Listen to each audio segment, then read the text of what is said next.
రాకాలోకంకి స్వాగతం. కేరళలో చాలా కీలకమైనటువంటి రాజకీయ పరిణామాలు సంభవిస్తున్నాయి. ప్రధానమంత్రి నరేంద్ర మోదీ 15 రోజుల్లో 2 సార్లు కేరళలో పర్యటించారు. కేరళ విషయంలో అసలు బీజేపీ వ్యూహం ఏమిటి, కేరళ రాజకీయాల ప్రత్యేకత ఏంటి, అందులో బీజేపీ తాను అనుకున్న లక్ష్యాలను చేరగలదా?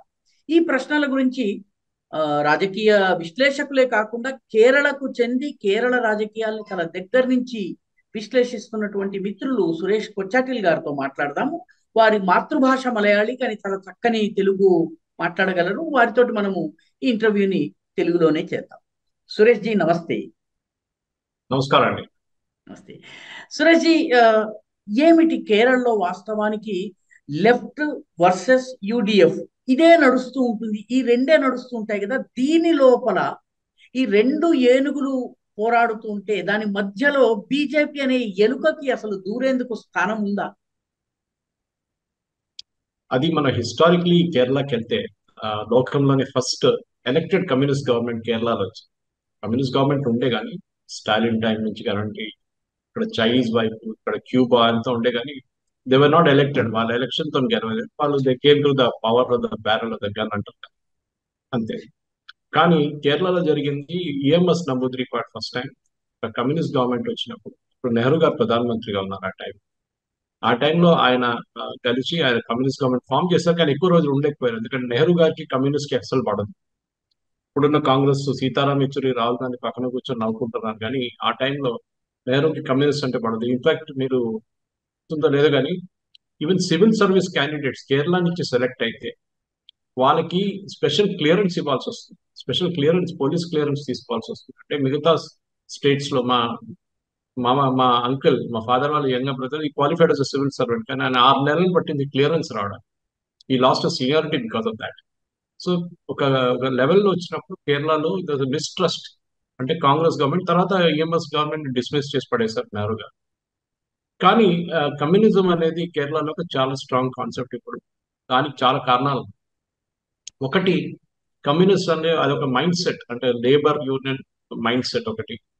బూర్జువా వాళ్ళ వ్యతిరేకంగా కొట్టాడు. మన ఆంధ్ర తెలంగాణలో కూడా చాలా మంది చూసుకుంటూ వస్తున్నాం. మన ఆంధ్ర తెలంగాణలో కూడా ఈ వైలెన్స్, ఒక నెక్సల్ వైలెన్స్ అనేది మనం చాలా మంది చూస్తున్నాం. ఈ నెక్సల్ వైలెన్స్ లో కూడా మనం క్లాస్ ఎనిమీస్ అని కాన్సెప్ట్ పెట్టి ఇక్కడున్న జమీందారులు కానివ్వండి మిగతా వాళ్ళని వాళ్ళు కొంచెం అరికట్టడానికి వీళ్ళు నెక్సలైట్స్ చేస్తున్న పోరాటం మన ఉస్మానియా యూనివర్సిటీ కానీ కాకతీయ నుంచి చూసుకొని వస్తున్నాం చాలా మంది. అంటే మీకు చదువు ఉంది, మీకు ఉద్యోగం లేదు. సో కేరళలో కూడా కాన్సెప్ట్ అదే ఉంది. అక్కడ కూడా ఈ బూర్జువా, అంటే ఎవడైనా ఒక ఫ్యాక్టరీ పెడితే వాడు డిక్టేటర్ అయిపోతాడు, వాడు బూర్జువా అయిపోతాడు, వాడు మా దాంట్లో కేరళలో మలయాళం లాంగ్వేజ్ వాడు మొదలాలి అయిపోతాడు. So you should bring him down అని కిందకి దింపాలి. సో అదొక కాన్సెప్ట్ ఉంది. సో చిన్నప్పటి నుంచే ఈ కమ్యూనిస్ట్ వాళ్ళు, ఈ స్టూడెంట్స్, స్పెషల్ స్టూడెంట్ లెవెల్ నుంచి ఇప్పుడున్న అన్ని లీడర్స్ చూడండి, అది పినరాయి విజయన్ ఉండొచ్చు, దానికన్నా ముందు బిఎస్ అచ్యుతానందన్ ఉండొచ్చు, ఎవరైనా కానీ వీళ్ళందరూ స్టూడెంట్ పాలిటిక్స్ నుంచి పైకి వచ్చారు. సో న్యాచురల్లీ అక్కడ స్టూడెంట్ పాలిటిక్స్ అంటే ఇప్పుడు ముందు సిపిఐ ఒకటే ఉండే, మీకు గుర్తుంది 1960 దాకా సిపిఐ ఒకటే ఉండే. దాని తర్వాత సిపిఎం సిపిఐ రెండు స్ప్లిట్ అయ్యింది. కానీ ఇప్పుడు కేరళలో ఉన్న పాలిటిక్స్ చూస్తే చాలా మటుకు సిపిఐ అనేది చాలా వీక్ పార్టీ, అక్కడ సిపిఎం అనేది చాలా స్ట్రాంగ్ గా ఉంటుంది. సో బహుశా మీరు ఓట్ డివిజన్ కూడా చూస్తే ఒక 80-20 లేకుంటే ఒకసారి 90-10 కూడా వచ్చేస్తుంది ఓట్ డివిజన్. సిపిఐకి ఎక్కువ ప్రామినెన్స్ అక్కడ ఇవ్వట్లేదు కేరళలో. వాళ్ళకి ఏదో ఇచ్చిన ఓట్ సీట్లు తీసుకొని నోరు మూసుకొని కూర్చుంటారు. సో కానీ అదే వైపు వీళ్ళు యంగ్ పాలిటిక్స్ నుంచి, అంటే ఎస్ఎఫ్ఐ నుంచి వీళ్ళు మొదలైన తర్వాత స్టూడెంట్స్ ఫెడరేషన్ ఆఫ్ ఇండియా వాళ్ళ యూత్ వింగ్ నుంచి, స్కూల్ లెవెల్ నుంచి, మన దగ్గర లేదు తెలంగాణలో, మనకు ఇప్పుడున్న తెలంగాణ ఉమ్మడి ఆంధ్రప్రదేశ్ కూడా స్కూల్ లెవెల్ పాలిటిక్స్ అని మనకు అసలు చాలా తక్కువ. అక్కడ మీరు ఒక 5వ క్లాస్ 6వ క్లాస్ నుంచి మీ పాలిటిక్స్ ఎడ్యుకేషన్ మొదలైంది. స్ట్రైకులు చేయడం, ధర్నాలు చేయడం, ప్రిన్సిపల్ రూమ్ ముందు హర్తాలు చేయడం, అక్కడంతా బ్లాక్ చేయడం, వాళ్ళని బంధించడం, వాళ్ళని బయటికి రాకుండా ఉండడానికి, ఇదంతా స్కూల్ లెవెల్ నుంచి మొదలై పైకి వచ్చి కాలేజ్ లెవెల్ వచ్చేదాకా వీళ్ళు ఇంకా అగ్రెసివ్ అయిపోతారు. నిన్ననే కేరళలో జరిగిన చాలా వైలెంట్ ఇన్సిడెంట్, మహారాజాస్ కాలేజ్, అంటే మన దగ్గర ఉన్న నిజాం కాలేజ్ ఈక్వలెంట్ అని చెప్పుకోవచ్చు, దానికన్నా చాలా పెద్దది.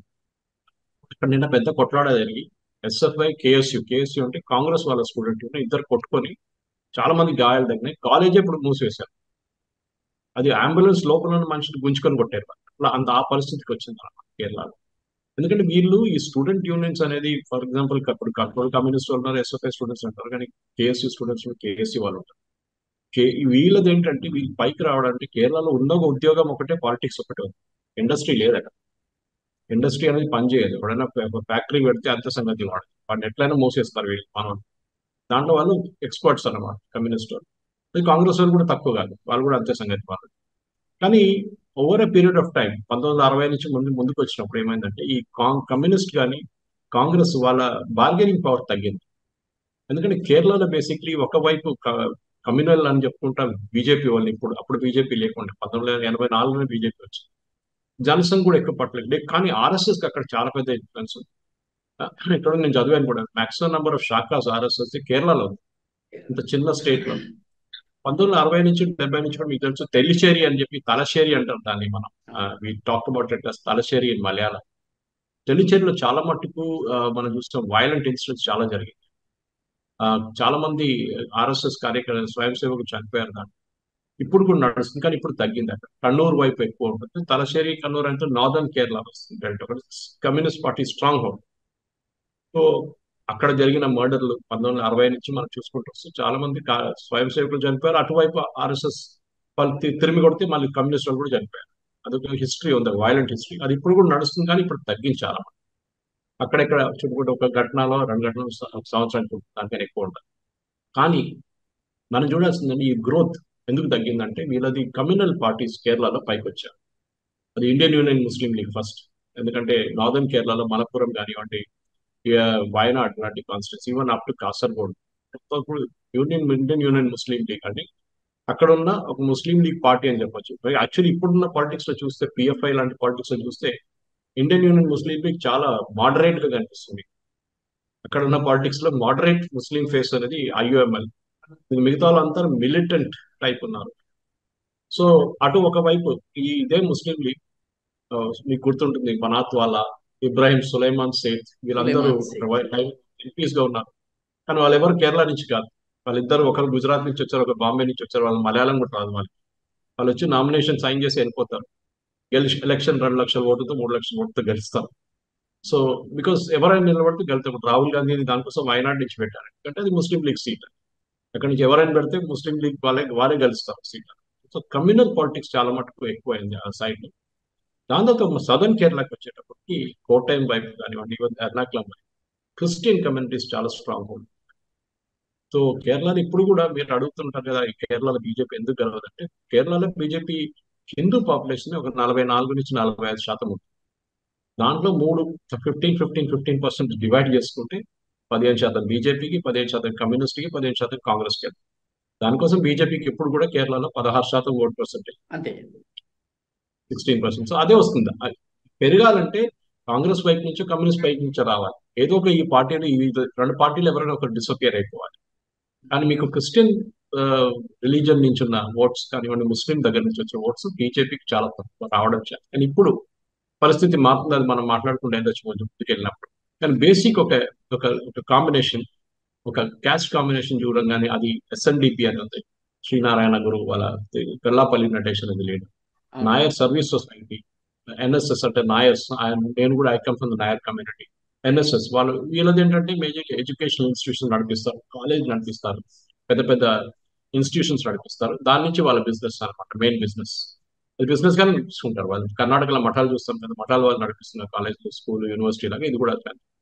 సో చాలా మటుకు కేరళలో ఉన్న పాలిటిక్స్, సదర్న్ కేరళలో Kerala Congress, it is not to be confused with Congress party in Kerala. Kerala Congress అనే ఒక పార్టీ ఉంది, క్రిస్టియన్ కంట్రోల్ బై అది కేఎం మాని గారు ఉన్నప్పుడు మాని గ్రూప్ ఉంటే, దాని తర్వాత స్ప్లిట్ అయ్యి మాని జోసెఫ్ గ్రూప్ అని 2 గ్రూపులు అయ్యాయి. మాని గారు ఇప్పుడు లేరు, ఆయన పోయారు. ఆయన కొడుకు నడిపిస్తున్నాడు, జోస్ కే మాని అని. That party is control by the church directly, complete. Church వాళ్ళు చెప్పిన వాళ్ళు ఎవరికి ఓటు వేయాలంటే వాళ్ళకే ఓటు పడుతుంది, ఎవరికి ఓటు పడదు. ఆ పరిస్థితిలో ఉందన్నమాట.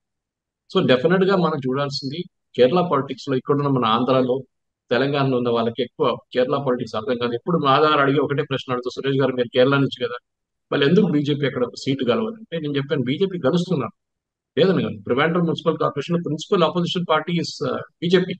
44 వార్డులు ఉన్నాయి వాళ్ళకి, అంతా జిహెచ్ఎంసీ లాగా. Palakkad is control, Palakkad municipal corporation is BJP. Pandalam, Sabarimala Ayyappa Swami, అది కూడా బీజేపీ వైపు ఉంది. అట్లానే కాకుండా చాలా చిన్న చిన్న పంచాయతీ చాలా బీజేపీ కంట్రోల్ చేస్తుంది. ఎస్పెషలీ బీజేపీకి 4 డిస్ట్రిక్ట్స్ అని చెప్పొచ్చు మనం బీజేపీకి ఉన్న సింపతి. ఎందుకంటే హిందూ పాపులేషన్ ఎక్కువ. ఒకటి కాసర్గోడ్ కర్ణాటక వైపు, అక్కడ చాలా మటుకు కర్ణాటక పాపులేషన్ నార్త్ కేరళ. అక్కడ కూడా కానీ మారిపోయింది. చాలా లాస్ట్ 15 సంవత్సరాల్లో చాలా మంది ముస్లింస్ వచ్చి సెటిల్ అయిపోయారు అక్కడ. అది ఎస్డిపిఐ మూవ్మెంట్ తో జరిగింది. పిఎఫ్ఐ వాళ్ళ పాలిటిక్స్ తోనే చాలా మంది ముస్లింస్ అక్కడ సెటిల్ చేశారు. అది కొడగు దాకా వెళ్తుంది. ఇక్కడ ఒకటే కాదు, కొడుగు దాకా వెళ్తుంది. కర్ణాటకలోనే కొడుగు దాకా వీళ్ళు సెటిలింగ్ పాపులేషన్ పెట్టేసుకున్నారు. వాళ్ళ స్ట్రాటజీ అది. వాళ్ళ లోకల్ పాపులేషన్ ఇంక్రీజ్ చేయడం అనేది వాళ్ళ స్ట్రాటజీ అనమాట. అది కాకుండా మనం చూస్తే నెక్స్ట్ పాలక్కాడ్, బార్డరింగ్ తమిళనాడు, కోయంబత్తూరు వైపు నుంచి. అక్కడ కూడా బీజేపీకి చాలా మటుకు, ఎందుకంటే తమిళన్ పాపులేషన్ ఎక్కువ. సో ఎట్లా కన్నడ పాపులేషన్ కాసర్గోడ్లో ఉన్నారు, అట్లనే తమిళ పాపులేషన్ ఇటువైపు కూడా చాలా మంది ఎక్కువ ఉంటారు అనమాట. అది కాకుండా మనం చూస్తే నెక్స్ట్ త్రిశూర్. ఇప్పుడు మనం త్రిశూర్కి వస్తున్నాం. త్రిశూర్ నుంచి సురేష్ గోపి గారు పోటీ చేయబోతున్నారు. మోదీ గారు 2 సార్లు వచ్చారు అక్కడికి. అది కాకుండా ట్రివాండ్రం, శశి థరూర్ గారికి వచ్చిన constituency. Shashi Tharoor himself is a Nair. So Hindu population అక్కడే. అక్కడ నాడా క్రిస్టియన్స్ ఉన్నారు, but they are converted Christians. So వాళ్ళ దగ్గర నుంచి ఎక్కువ ఓటు బీజేపీకి రాదు. సో ఈ 4 కాన్స్టిట్యున్సీ మినహా బీజేపీకి ఎక్కువ ఛాన్సెస్ ఈ కాన్స్టిట్యున్సీ లేదు. ఈ 4 కాన్స్టిట్యున్సీలో కూడా బీజేపీకి ఏం చేస్తారంటే, కాసర్గోడ్ స్పెషల్ రాకా గారు, కాసర్గోడ్ లో కమ్యూనిస్ట్ వాళ్ళు, ఐయుఎంఎల్ వాళ్ళు ఇద్దరు కుమ్మక్కై బీజేపీని ఓడిపోయడానికి ఎవరో ఒకరు అక్కడిక్కడ ఓట్ ట్రాన్స్ఫర్ చేసుకుంటారు. So BJP should not win. పాలక్కాడ్లో కూడా అదే జరిగింది. శ్రీధర్ గారు పోటీ చేస్తున్న శ్రీధర్ గారిని ఓడిపించారు వీళ్ళు కావాలని చెప్పేసి. వాళ్ళు గెలవకూడదు, మేము ఓడిపోతే పోనీ చేయండి, కాంగ్రెస్ వాడు గెలవాలి లేకపోతే సిపిఎం వాడు గెలవాలి, వాళ్ళు ఇద్దరు నడిపిట్లో డిసైడ్ చేసుకుని ఓట్ ట్రాన్స్ఫర్ చేసుకుంటారు. త్రిశూర్కి వచ్చినప్పుడు ఇట్స్ యునిక్ ఇష్యూ ఏంటంటే, అక్కడ క్రిస్టియన్ పాపులేషన్ చాలా డామినెంట్, మెజారిటీ అని కాదు, డామినెంట్. చర్చ్ సపోర్ట్ ఉండాల్సింది. చర్చ్ సపోర్ట్ లేకుండా గెలవలేరు ఎలక్షన్, అసలు ఎలక్షన్ గెలవరు. సో చర్చ్ సపోర్ట్ చాలా ఇంపార్టెంట్. దానికోసం మోదీ గారు అవుట్ రీచ్ కూడా. లాస్ట్ ట్రివాండ్రంలో ఒకసారి బీజేపీకి పోయిన అసెంబ్లీ ఎలక్షన్ లో ఒక నియమం అనే కాన్స్టిట్యూన్సీ, అక్కడి నుంచి అసెంబ్లీ ఎలక్షన్ గెలిచిన ఓ రాజగోపాల్ గారు. దాని తర్వాత ఆయన ఈ పోయిన ఎలక్షన్ లో ఓడిపోయారు మన ఆ సీట్ నుంచి, ఆయన గెలవలేదు. సో ఇది ఓవరాల్ ఒక పర్స్పెక్టివ్ మీకు ఇచ్చాను. ఎందుకంటే మన వ్యూవర్స్ కూడా అర్థం కావాలి, కేరళ పాలిటిక్స్ అనేది ఏంటి అనేది చాలా క్లియర్ గా అర్థం కావడానికి మీకు చెప్పాను అనమాట. అయితే ఈ ఈ వాతావరణంలో బీజేపీకి పెద్దగా అవకాశాలు కనిపించని రాష్ట్రంలో నరేంద్ర మోదీ జనవరి 1 నుంచి జనవరి 18 లోపల 2 సార్లు పర్యటించారు. అంతేకాకుండా డిసెంబర్ 25కి కొంచెం అటు ఇటుగా ఢిల్లీలో కూడాను ఒక క్రిస్టియన్ అవుట్ రీచ్ ప్లాన్ చేసినప్పుడు దానిలో కూడా కేరళకు చెందినటువంటి క్రిస్టియన్ మిషనరీస్ పెద్ద ఎత్తున వచ్చారు. సీట్లు గెలవడమే కష్టమైన రాష్ట్రం మీద నరేంద్ర మోదీ ఎందుకు ఇంత ఫోకస్ పెడుతున్నారు? చాలా ఇంట్రెస్టింగ్ క్వశ్చన్ రాకా గారు. ఎందుకు పెడుతున్నారు అనేది మనం కూడా అడగాల్సిందే. ఎందుకంటే బీజేపీకి నార్త్ ఇండియాలో సాచురేషన్ పాయింట్ వచ్చేసి 303 సీట్లు కలిసిన తర్వాత ఉత్తరప్రదేశ్ కానివ్వండి, మధ్యప్రదేశ్, రాజస్థాన్, పెద్ద పెద్ద స్టేట్స్, బీహార్ లాంటి స్టేట్స్, వెస్ట్ బెంగాల్లో చాలా మటుకు సాచురేషన్ పాయింట్ వచ్చేసి. అస్సాంలో కూడా ఎక్కడ కొత్త సీట్, గుజరాత్ కూడా ఇంక్లూడ్ చేసుకోవచ్చు ఆ లిస్ట్. కొత్త సీట్లు గెలవాలంటే సౌత్ ఇండియాకి రావాల్సి చాలా మటుకు. సౌత్ ఇండియాకి రావాలంటే సౌత్ ఇండియాలో బీజేపీకి ఆల్రెడీ కర్ణాటకలో, తెలంగాణలో 4 సీట్లు ఉన్నాయి. ఆంధ్రాలో ఇప్పుడైతే వాళ్ళకి ఛాన్స్ ఎక్కువ లేదు. తమిళనాడులో ద్రవిడియన్ పాలిటిక్స్ నడుస్తుంది. మీరు ఎప్పుడు బి టీమ్ గా ఉంటారు, ఎవరు ఏ టీం కాదని అన్నామలై ట్రై చేస్తుంది. అట్లాంటి పరిస్థితుల్లో ఇక్కడ ఉన్న పాలిటిక్స్ చూడాల్సింది. సౌత్ నుంచే బీజేపీకి ఒక ఎంట్రీ పాయింట్ కాబట్టి కేరళ నుంచి ట్రై చేయాల్సింది. ఎందుకంటే అక్కడ ఆర్గనైజేషన్ స్ట్రెంగ్త్ కానీ బీజేపీ కన్నా స్ట్రాంగ్. నేను దీనికన్నా ముందు కూడా చెప్పాను, ఆర్ఎస్ఎస్ కి చాలా మటుకు స్ట్రాంగ్ ఉంటారు. సో ఆర్ఎస్ఎస్ స్ట్రెంగ్త్ పెట్టుకుని బీజేపీ ముందుకు రావడానికి ట్రై చేస్తున్నారు. సో అట్లాంటి పరిస్థితుల్లో మోదీ గారు ఒకటి క్రిస్టియన్ అవుట్ రీచ్ మనం చూసాం. క్రిస్మస్ కన్నా ముందు రోజు లోకల్ ల్యాండ్ 7 లోకల్ ల్యాండ్ లో క్రిస్టియన్ కమ్యూనిటీ నుంచి వాళ్ళ ప్రీస్ట్ కానివ్వండి, వాళ్ళ సొసైటీ లీడర్స్ కానివ్వండి, బిజినెస్ వాళ్ళని అందరిని పిలిపించుకున్నారు.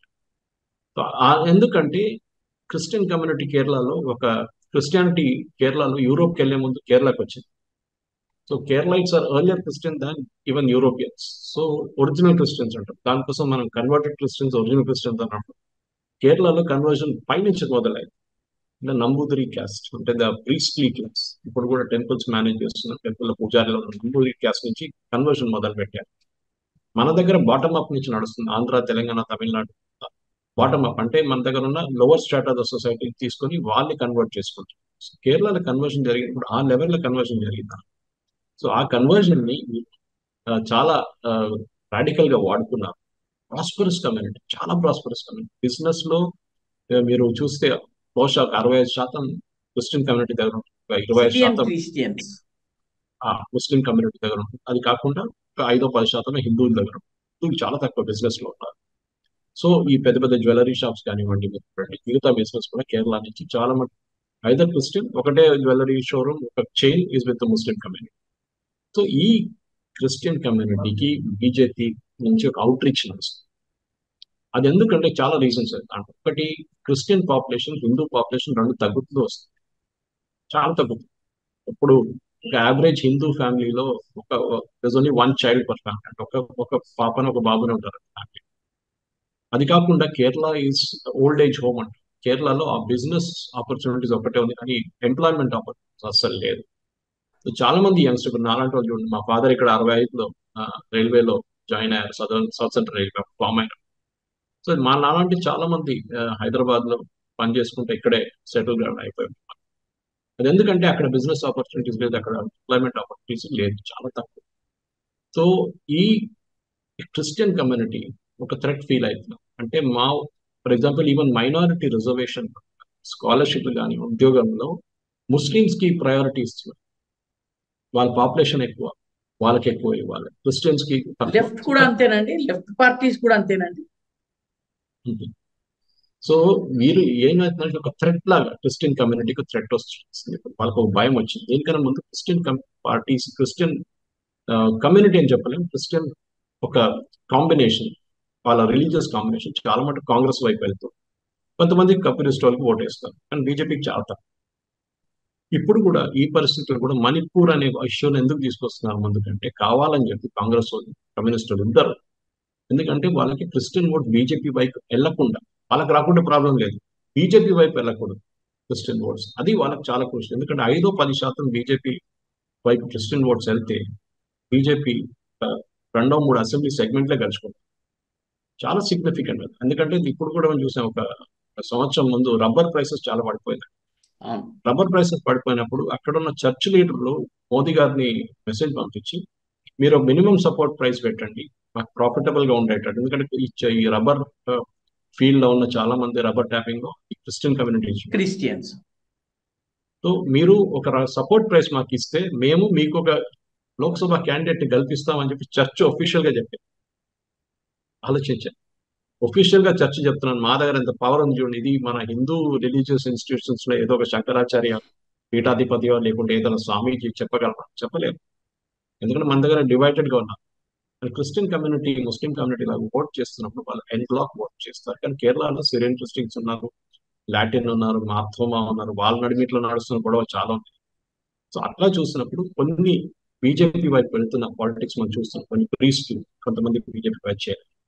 సో ఇది నడుస్తుంది. కానీ దీనికన్నా ముందుగా వెళ్తూ ఏం జరగబోతుంది 2024, అది కాకుండా 2029లో బీజేపీకి కేరళలో దానికన్నా ముందు వచ్చే అసెంబ్లీ ఎలక్షన్ లో బీజేపీ ముందుకెళ్తుందా లేదా? అంటే ఓవరాల్ గా మరి హిందూ ఓట్లు ఒక మాక్సిమం బీజేపీకి రావాల్సినటువంటి ఓట్లు ఒక 16-18% బీజేపీకి వస్తున్నాయి. కొన్ని చోట్ల వామపక్షాల ఓట్లు కూడా, లెఫ్ట్ ఫ్రంట్ ఓట్లు కూడా బీజేపీకి వస్తున్నట్టు కనిపిస్తున్నాయి. ఉదాహరణకి సురేష్ గోపి త్రిశూర్ నియోజకవర్గమే చూస్తే, లాస్ట్ టైం లోక్సభ ఎలక్షన్స్ లో లెఫ్ట్ ఫ్రంట్ క్యాండిడేట్ కి బీజేపీ క్యాండిడేట్ కి మధ్య ఓట్ల డిఫరెన్స్ <2%. అదేవిధంగా మీకు అట్టింగల్ నియోజకవర్గంలో కూడాను లెఫ్ట్ ఓట్లు అన్ని కూడా బీజేపీకి షిఫ్ట్ అయ్యాయి. కాబట్టి ఈ లెఫ్ట్ ఓట్లు షిఫ్ట్ అవుతున్నవన్నీ హిందూ ఓట్లు అని చెప్పాలా, లేకపోతే క్రిస్టియన్ ఓట్లు అని చెప్పాలా? ఎందుకు అసలు లెఫ్ట్ నుంచి బీజేపీ వైపు వస్తున్నారు? ఇది కూడా ఒక కీలకమైన ప్రశ్న. ఇప్పుడు మనం త్రిశూర్ ఎగ్జాంపుల్ తీసుకుందాం. రాక గారు, త్రిశూర్ అనగానే it's basically Communist Party of India strong, CPI. సిపిఎంకి అక్కడ ఎక్కువ పుల్ లేదు, సిపిఐకి అక్కడ చాలా ఇన్ఫ్లుయెన్స్ ఉంది. సో సిపిఐకి ఇన్ఫ్లుయెన్స్ ఉన్న సీట్లు ఈసారి 2019 టిఎన్ ప్రతాపన్ కలిసారు కాంగ్రెస్ నుంచి. అక్కడ కూడా ఒక వీళ్ళిద్దరు నడిపి ఒక అగ్రిమెంట్ ఉంది, ఒకసారి మీరు కలవండి, ఒకసారి మేము కలుస్తాం. కేరళలో అట్లే నడుస్తుంది పాలిటిక్స్. ఇది ఒకటేసారి ఫస్ట్ టైం గవర్నమెంట్ రిపీట్ అయింది పినరాయి విజయన్. అదే లేకుండా ఎప్పుడు it is be one side politics. So ఒకవైపు ఎట్లా వెళ్తుంది, ఒకవైపు అట్లా. రాజస్థాన్ చూసాం. సో టిఎన్ ప్రతాపన్ కలిసినప్పుడు కూడా మనం చూసాం, సురేష్ గోపికి 2 లక్షల ఓట్లు వచ్చినాయి. ఐ థింక్ 1,97,000 అంతా వచ్చినాయి, క్లోజ్ టు 2 lakhs. మీరు చెప్పినట్ల సిపిఐకి బీజేపీకి చాలా తక్కువ ఉంటాయి ఓట్ డిఫరెన్స్. అది మంచి సైన్. కానీ అక్కడ ఏం జరిగిందంటే అక్కడ కూడా సురేష్ గోపి గెలవడానికి ఛాన్స్ లేకుండా, ఎందుకంటే క్రిస్టియన్ ఓట్స్ ఎక్కువ బీజేపీ వైపు రాలేదు. కమ్యూనిస్ట్ ఓట్లు, హిందూ ఓట్లు చాలా మటు వచ్చినాయి. శబరిమల అజిటేషన్ తర్వాత నాకు కోపం, అది ఇప్పుడు కూడా అక్కడ ఉన్న ఎలక్టరేట్స్ లో కేరళలో ఉన్న హిందూస్ స్పెషల్లీ కోపంగా ఉన్నారు. చూపించారు వాళ్ళ అప్పుడున్న లోక్సభ ఎలక్షన్ లో 19 సీట్లు గెలిచారు 20లో కాంగ్రెస్ వాళ్ళు, అంటే యూడిఎఫ్ పార్టీ, యునైటెడ్ డెమోక్రటిక్. అంటే లెఫ్ట్ గెలవాల్సిన సీట్లని కాంగ్రెస్ గెలిచింది. మొత్తం మొత్తం ఒక్కటే సీట్ వచ్చింది లెఫ్ట్ ఫ్రంట్ ఎల్డిఎఫ్. అది మనం గుర్తుపెట్టుకోవాలి. సో ఎందుకంటే ఆ శబరిమల ఎడ్యుటేషన్ తర్వాత సిపిఎం మీద ఉన్న కోపం చూపించడానికి బీజేపీ ఎట్లానే గెలవలేరని వీళ్ళకి తెలిసిపోయింది ఎలక్టరేట్స్. సో ఇప్పుడు మన తెలంగాణలో మనకు ఈక్వలెంట్ తీసుకుంటే, సరే బీఆర్ఎస్ ను ఓడించాలి, బీజేపీ ఎక్కువ గెలవలేదులే, కానీ ఎక్కడెక్కడ బీజేపీ వీక్ ఉన్నారో అక్కడ కాంగ్రెస్ ఓట్ వేసా అని చెప్పి మన ఎలక్టరేట్ చేశారు. ఇక్కడ తెలంగాణ మనం అనలైజ్ చేసి చాలా క్లియర్ గా కనిపిస్తుంది. స్ట్రాటజిక్ అట్లనే కేరళలో స్ట్రాటజిక్ ఓటింగ్, కేరళలో కూడా వీళ్ళు బీజేపీ గెలవలేరు, కొన్ని సీట్లో అసలు గెలవలేరు.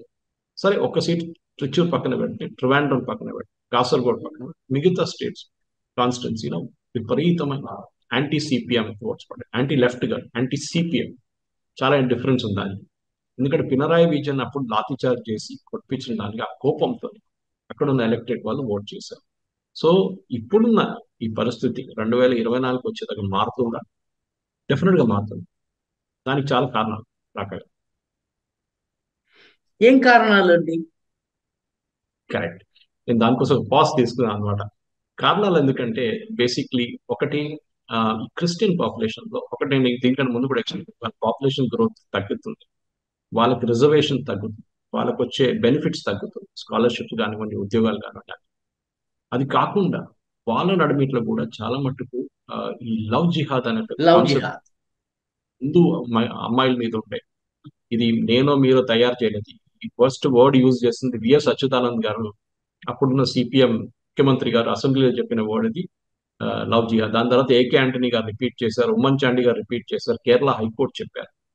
19లో మనం చూసిన కేరళ స్టోరీలో 33,000 మహిళలు అని చెప్పేసి చాలా గొడవ చేశారు. 1992లో కేరళ హైకోర్టులో అప్పుడున్న డీజీ పోలీస్ కేరళ ఒక అఫిడవిట్ ఫైల్ చేశారు, టోటల్ నెంబర్ ఆఫ్ మిస్సింగ్ అమ్మాయిలు కేరళ నుంచి 6,000 మంది అని చెప్పేసి. 6,000 1992లో. మీరు దాన్ని ఎక్స్ట్రాపోలేట్ చేసుకొని 2023కి వచ్చేదాకా ఈ సినిమా రిలీజ్ అయినప్పుడు డెఫినెట్లీ 33,000 కన్నా ఎక్కువనే ఉంటుంది. సరే వాళ్ళు ఎక్కడికి వెళ్ళారో, మిగతా స్టేట్కి వెళ్ళారో, లేకుంటే వాళ్ళు ఆఫ్ఘనిస్తాన్కి వెళ్ళారో, సిరియాకి వెళ్ళారో మనకు తెలియదు, we are not really sure.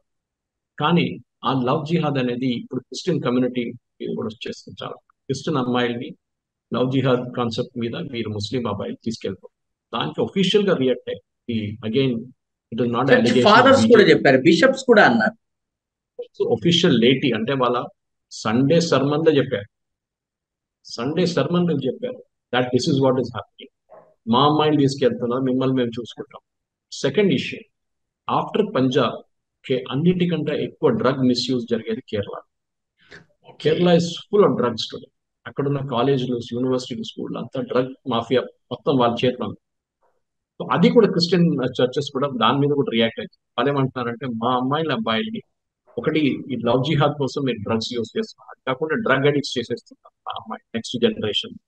Church bishops narcotic జహాద్ అన్న పదం కూడా వాడారు.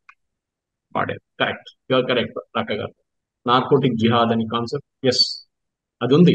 నార్కోటిక్ జిహాద్, లవ్ జిహాద్, ల్యాండ్ జిహాద్, అన్ని కాన్సెప్ట్స్ ఉన్నాయి కేరళ. ఇక్కడున్న మన తెలుగు ప్రేక్షకులకి ఇది అర్థం కాదేమో కానీ ల్యాండ్ జిహాద్ అనేది ఇంకో కాన్సెప్ట్, అది మనం ఇంకో దాని మీద డిబేట్ చేసుకోవచ్చు. బేసిక్లీ చుట్టుపక్కల వచ్చే లేక ఏరియాలో 5-10 ఇల్లు కొనుక్కుంటారు, ముందు క్రేజీ చాలా ఎక్కువ రేట్లు కొనుక్కుంటారు, దాని తర్వాత ఆ ఏరియాలో ఉన్న హిందువులు అందరూ వెళ్ళిపోతారు, అప్పుడు చాలా తక్కువ రేట్ల ఆ బిల్డింగ్లన్నీ కొనుక్కుంటారు. అది ల్యాండ్ జిహాద్. లవ్ జిహాద్ అయితే మనకు తెలుసు కదా. నార్కోటిక్ జిహాద్ లో కూడా వీళ్ళని ఒకసారి అడిక్ట్ చేసిన తర్వాత వీళ్ళు డబ్బులు, ఫ్యామిలీ నుంచి డబ్బులు అది దొంగతనం చేసుకునో లేకుంటే ఏదైనా అమ్మేసుకునో వీళ్ళు డబ్బులు తీసుకొచ్చి డ్రగ్స్ కోసం అడిక్ట్ అయ్యి. So church is always been against it. Church చాలా పవర్ఫుల్ కేరళ, చాలా చాలా పవర్ఫుల్. వాళ్ళు చెప్పిన మాట వాళ్ళ క్రిస్టియన్ కమ్యూనిటీ వాళ్ళు వింటారు, మనలాగా హిందూ కమ్యూనిటీ లాగా కాదు. స్వామీజీలు చెప్తే పోనీ పోని చెప్పేసి పక్క నుంచి వెళ్ళిపోతారు మనం. కానీ క్రిస్టియన్ వాళ్ళు వాళ్ళ పెళ్లిళ్ళు కానివ్వండి, వాళ్ళ మామోదిసా అంటారంటే మన పెట్రోల్ నడుస్తున్నప్పుడు అంతా కూడా చాలా మట్టుకు they listen to the priest. వాళ్ళ క్రిస్టియన్ కమ్యూనిటీలో చాలా స్ట్రిక్ట్. సండే చర్చ్కి వెళ్ళడం అంటే it's taken for granted Kerala. కానీ మన దగ్గర శనివారం రోజు గుడికి వెళ్ళరా అంటే ఎందుకని అడుగుతారు మన వాళ్ళు. అదే ఉంది మన దగ్గర పరిస్థితి. సో కేరళలో ఉన్న క్రిస్టియన్ కమ్యూనిటీకి స్లోలీ అక్కడ ఉన్న ప్రీస్ట్ కూడా అర్థమైపోయింది bigger threat Islamic terrorism, Islamic జిహాద్. అట్లా ఉండొచ్చి ఇప్పుడు మనం చెప్పిన నార్కోటిక్స్ జిహాద్ ఇట్లాంటి చాలా మటుకు ఎఫెక్ట్ క్రిస్టియన్ కమ్యూనిటీ మీద పడుతుంది. దానికోసం they are slowly moving towards BJP. మొత్తం మూవ్ అవుతుందని చెప్పలేము మనం. అంటే అది ఇప్పుడు కానీ కూడా వ్యతిరేకత కూడా మణిపూర్ ఉన్నట్టుందండి.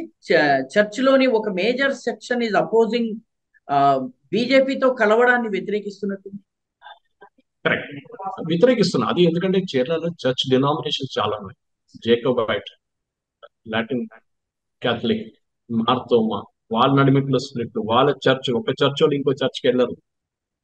దాని నడిమిటి కొన్ని చర్చ్ బంద్ అయిపడి ఉన్నాయి. సుప్రీంకోర్టు దాకా పోయిన కేసు, మన రామ్ జన్మభూమి కన్నా పాత కేసు. అది ఒక కేసు ఉంది అక్కడ. మొన్ననే ఒక 10 సంవత్సరాల ముందు ఫైనల్ డెసిషన్ ఇచ్చారు, కానీ ఆ డెసిషన్ ఇంప్లిమెంట్ చేయలేకపోతున్నారు ఇంప్లిమెంట్ పినరాయి కావాలి. విజయన్. బికాస్ ఎందుకంటే భయపడుతున్నారు. ఒక కమ్యూనిటీని అఫెండ్ చేస్తే ఇంకో క్రిస్టియన్ కమ్యూనిటీ ఇంకో వాళ్ళు మాకు ఓటేస్తారా లేదా అదే చూస్తున్నారు. శబరిమలలో అదేం చూడలేదు, ఇంప్లిమెంట్ చేశారు సుప్రీంకోర్టు జడ్జ్మెంట్. ఎందుకంటే కోర్టు జడ్జ్మెంట్ ఇచ్చారు. కానీ ఈ కేసు ఏమైందిరా నాయన అంటే అది ఏమో మాట్లాడలేదు. సో క్రిస్టియన్ కమ్యూనిటీ అనేది ప్రాస్పరస్ చాలా. అదే టైంలో ముస్లిం కమ్యూనిటీ కూడా బీజేపీ అవుట్ రీచ్ చేసింది, కానీ చాలా తక్కువ. ఎందుకంటే అబ్దుల్లా కుట్టి అని ఆయన ఉన్నారు, is Abdullah national level vice. He was formerly CPM, అక్కడ సిపిఐ కాంగ్రెస్ తిరిగాడు కాంగ్రెస్. అది కాకుండా ఏకే ఆంటనీ కొడుకు క్రిస్టియన్ కమ్యూనిటీ నుంచి ఒక అవుట్ రీచ్ అది. ఏకే ఆంటనీ కొడుకు నేను ఈజ్ విత్ బీజేపీ నా నార్త్ ఈస్ట్ లో మణిపూర్ ఎలక్షన్ ఇన్ఛార్జ్ గా కూడా spokesperson BJP. That is big catch. That is very good catch that party had done for that has been officially done కానీ for ఆయన ఓట్లు BJP. తేగలడా? లేదండి, చాలా చాలా డిఫికల్ట్. ఏదో కాబట్టి ఒక ఓన్లీ షో రెండు పీస్ శాతం లాగానే ఉంటారు తప్పితే ఓట్లు పెద్దగా షో పీస్ రాకపోవచ్చు. కాదు, రిప్రజెంటేషన్. ఎందుకంటే నార్త్ లో వచ్చి బీజేపీలో అందరు హిందువులు ఉన్నారు కాదు, చూడండి నార్త్ లో కాకుండా బీజేపీలో కేరళ నుంచి ఒక క్రిస్టియన్ కూడా ఉన్నాడు, ఒక ముస్లిం కూడా ఉన్నాడు అని చూపించడానికి పనికొస్తుంది. అండ్ ఓవర్ అండ్ దాని ఇంపాక్ట్, దాని ఆప్టిక్స్ అంటాం మన ఇంగ్లీష్. ఆప్టిక్స్ లో AK Antony senior most leader in Congress, వాళ్ళ కొడుకు బీజేపీ. ఇన్ఫాక్ట్ ఆయన బీజేపీలో జాయిన్ అయినప్పుడు చాలా పెద్ద గొడవ జరిగింది కేరళలో. ఏకే ఆంటనీ చాలా మంది తిట్టారు, వాళ్ళ ఫ్యామిలీని తిట్టారు. కానీ వాళ్ళ ఏకే ఆంటనీ వాళ్ళ వైఫ్ అన్నారు, నేను చర్చ్కి వెళ్ళి అడిగాను నా కొడుకు ఇట్లా పోతున్నాడు అని. అక్కడ కన్ఫెషన్ బాక్స్ లో అడిగితే పోనీయండి, ఆయనకి ఎక్కడ వెళ్ళాలని వెళ్ళియండి అని చెప్పాను. దేవుడు అట్లనే దేవుడి కోసం వెళ్తున్నాడేమో, దేవుడు డిసైడ్ చేశాడు వెళ్ళి అంటే అని ప్రీస్ట్ కూడా చెప్పారండి. సో స్లోలీ ఇప్పుడు ఇమీడియట్ గా ఏదో రేపటి నుంచి క్రిస్టియన్స్ అందరు కలిసి హిందువులు ఓటేస్తారని, బీజేపీ ఓటేస్తారని లేదు. కానీ రిప్రజెంటేషన్ వాళ్ళు కూడా తెలుసు. కేరళ నుంచి ఒక యూనియన్ మినిస్టర్ ఉంటారంటే ఏదో ఒక క్రిస్టియన్ గెలవాల్సింది కాదు. సురేష్ గోపి కలిసి సురేష్ గోపి ఆబ్వియస్లీ అయిపోతాడు, కానీ ఈజ్ నాట్ క్రిస్టియన్. ఈ become minister. That is very very. Modi గారు వాళ్ళ కూతురు పెళ్లికి వెళ్ళండి గురువాయూర్. అది ఇంకోటి రిలీజియస్ సిగ్నిఫికెన్స్ కేరళ. మోదీ గారు అది గురువాయూర్ ఒక్కటే కాకుండా ఈవెన్ మా ఇంటి దగ్గర ఉన్న ఇంకో గుడి ఉంది, త్రిపుర శ్రీరామ టెంపుల్, అక్కడ కూడా వెళ్ళారు. సో ఇప్పుడు రామేశ్వరం వెళ్తున్నారు, అది కూడా చేస్తున్నారు తమిళనాడు వైపు. ఈ అవుట్ రీచ్ క్రిస్టియన్ లెవెల్లో, హిందూ లెవెల్లో కూడా మహిళలు. ఎందుకంటే మోదీ గారు త్రిశూర్లో 2 వారాల ముందు వచ్చి అడ్రస్ చేసినప్పుడు రోడ్ షో చేశారు, మహిళా సమ్మేళనం. ఆ జీప్ లో ఆయనతో సహా సురేంద్రన్ బీజేపీ స్టేట్ ప్రెసిడెంట్, మహిళా మోర్చా ప్రెసిడెంట్ కూడా స్టేట్ మీద. అది అది కూడా ఉంది.